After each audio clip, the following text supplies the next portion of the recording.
জীয়াই থাকোঁতে জুবিন নো কম্প্ৰমাইজ আছিল আৰু জুবিন হত্যাৰ পিছত সমগ্ৰ অসমীয়া জুবিনৰ বাবে নো কম্প্ৰমাইজ। নমস্কাৰ, মই অনুপম চক্ৰৱৰ্তী। আপোনালোকে চাই আছে পিপুলছ টিভি, মানুহৰ কথা মানুহৰ পেঠা। আৰু এটা ভাল খবৰ আহিছে, এটা ভাল খবৰ জুবিনৰ ক্ষেত্ৰত। শ্যাম কানু মহন্ত, সেই দগাবাজ শ্যাম কানু মহন্তৰ জামিন আবেদন আকৌ এবাৰ নাকচ হৈছে। এটা ভাল খবৰ। বাৰে বাৰে চেষ্টা কৰি আছিল শ্যাম কানু মহন্তই কেনেকৈ ওলাই আহিব পাৰে জেলৰ পৰা, কুটিল ৰাজনীতি কেনেকৈ কৰিব পাৰিব বাহিৰলৈ ওলাই আহি।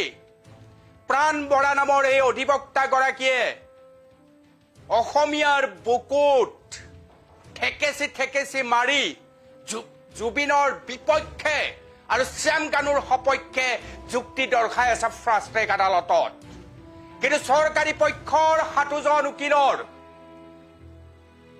নো কম্প্ৰমাইজ, অসমীয়া মানুহ জুবিনৰ ক্ষেত্ৰত হোৱা নো কম্প্ৰমাইজৰ বাবে আজি আকৌ এবাৰ প্ৰমাণ হ'ল যে শ্যাম কানু মহন্ত এই হত্যাকাণ্ডৰ লগত জড়িত, যাৰ বাবে তেওঁৰ আবেদন নাকচ হৈছে, জামিন আবেদন নাকচ হৈছে। এই মুহূৰ্তৰ ডাঙৰ খবৰ, এই মুহূৰ্তৰ আটাইতকৈ ভাল লগা খবৰ, গুৰুত্বপূৰ্ণ খবৰ। নো কম্প্ৰমাইজ জুবিনৰ ক্ষেত্ৰত। মৃত্যুৰ পিছত সমগ্ৰ অসমীয়া মানুহ জুবিনৰ বাবে নো কম্প্ৰমাইজ।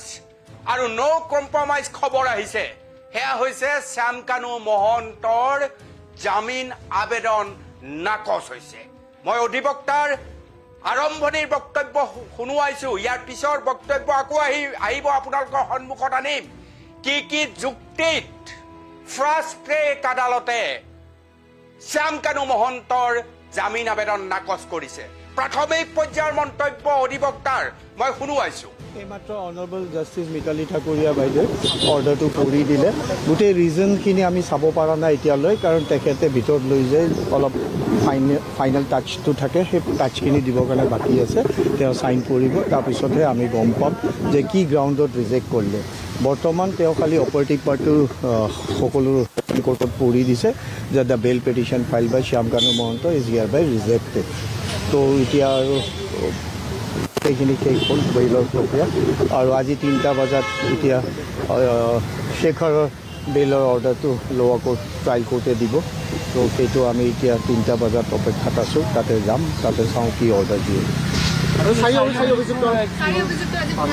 আজি শুনানিখিনি সম্পূৰ্ণ হ'ল আৰু আমি গোটেই পইণ্টছবিলাক তেওঁলোকে যিখিনি বেল পিটিশ্যনৰ পইণ্টছবিলাক উত্থাপন কৰিছিল, আৰ্গুমেণ্টেড কৰিছিল, সেইটো এটা কৈ আমি এনচাৰ দিছোঁ, যিটো আমাৰ আইনী ভাষাত ৰিবিটল বুলি কয়।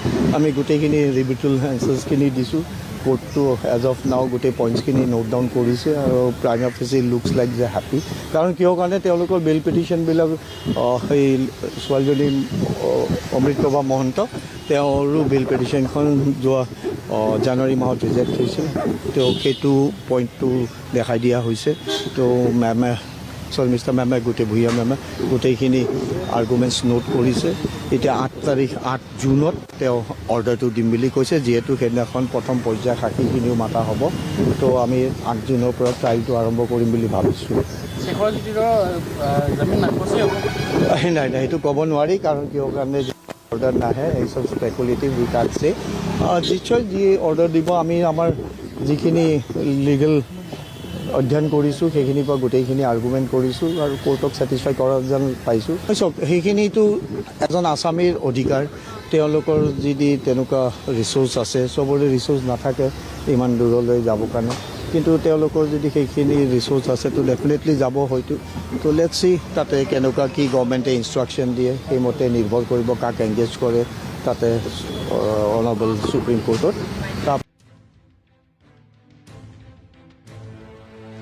চৰকাৰী অধিবক্তা কামাৰ ডাঙৰীয়াৰ মন্তব্য আপোনালোকে শুনিলে। এটা খাৰিজ হ'ল, আৰু এটা ধূৰ্ত আহি আছে। আৰু এটা ধূৰ্তই জামিন বিচাৰিছিলে, শেখৰ গোস্বামী। ইতিহাস দেখিলে আপোনালোকক খং উঠি যাব। 18 ছেপ্টেম্বৰ, 19 ছেপ্টেম্বৰৰ সেই ঘটনাৰ আগদিনাই আহি গুৱাহাটী পোৱা শেখৰ গোস্বামীয়ে ইটোৰ পিছত সিটো ফাঁকিবাজৰ আশ্ৰয় লৈছিল। জুবিন হত্যাৰ প্ৰসংগত মোৰ মনত আছে 18 ছেপ্টেম্বৰ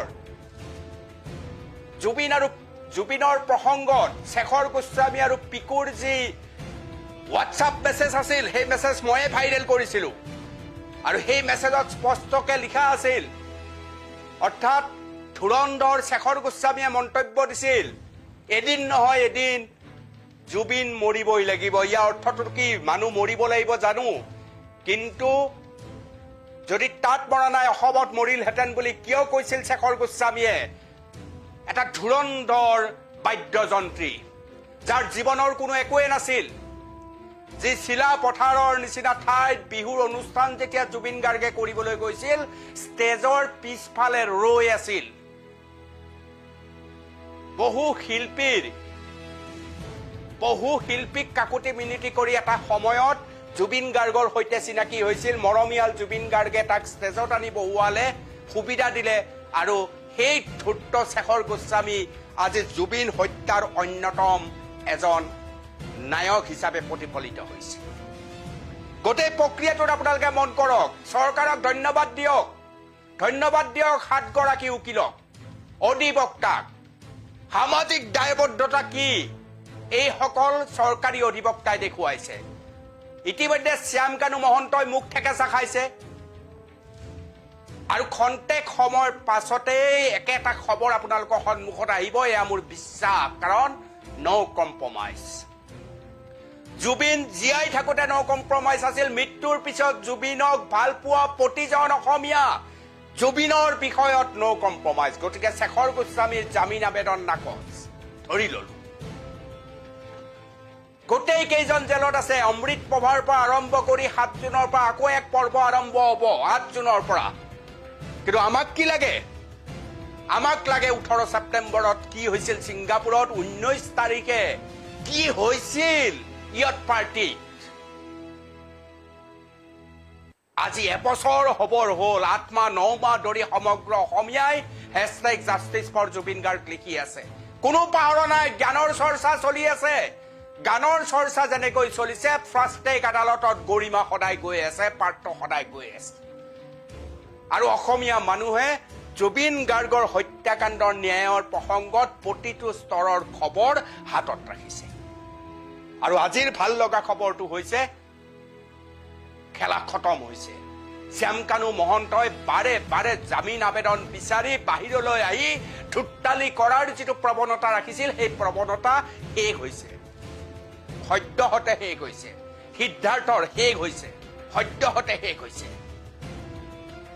কাৰণ এইকেইজনক জেলৰ বাহিৰত কোনো দেখিব নোখোজে যেতিয়ালৈকে ফলাফল নোলায় এই হত্যাকাণ্ডৰ আঁৰৰ কথা আৱিষ্কাৰ নহয় তেতিয়ালৈকে এইকেইটা জেলতে থকাটো অসমীয়া মানুহে বিচাৰিছে কাৰণ হিয়াৰ আমঠোৰ আজি অবৰ্তমান কৰি পেলোৱা হ'ল আজি হিয়াৰ আমঠোক আমাৰ কাষত নোহোৱা কৰি পেলোৱা হ'ল আৰু আমি চটপটাই সকলো সময়তে জুবিন গাৰ্গক বিচাৰি আছো বিহুৰ সময়ত বিচাৰিছো বিহু নোহোৱা সময়তো বিচাৰিছো আৰু ইয়াৰ কাৰণ এই পাখণ্ডকেইটা এই 7 যি জেলত সোমাই আছে এই পাখণ্ডকেইটা আৰু এই পাখণ্ডকেইটাৰ শাস্তি জেলতেই থাকিব লাগিব আৰু যেতিয়ালৈকে এই হত্যাকাণ্ডৰ আৰবেৰ ফালি নাযায় তেতিয়ালৈকে এইকেইটা অন্ধ কোঠৰীত তেনেকৈ চটপটাই থাকিব লাগিব অসমীয়া মানুহে তাৰ মাজতে সুখ পাব এই সম্পৰ্কে আৰু অধিক কি তথ্য আহিব নিশ্চয় আপোনালোকক দিম কিন্তু মই কৈ থৈছো আপোনালোকেও কওক জুবিন নো কম্প্ৰমাইজ জীয়াই থাকোঁতে জুবিন গাৰ্গ নো কম্প্ৰমাইজ আছিল আৰু মৃত্যুৰ পিছত প্ৰতিজন অসমীয়া মানুহ জুবিনৰ ক্ষেত্ৰত নো কম্প্ৰমাইজ নতুন খবৰ কি আহি আছে আপোনালোকক আহিলেই আপডেট আমি জনাম ধন্যবাদ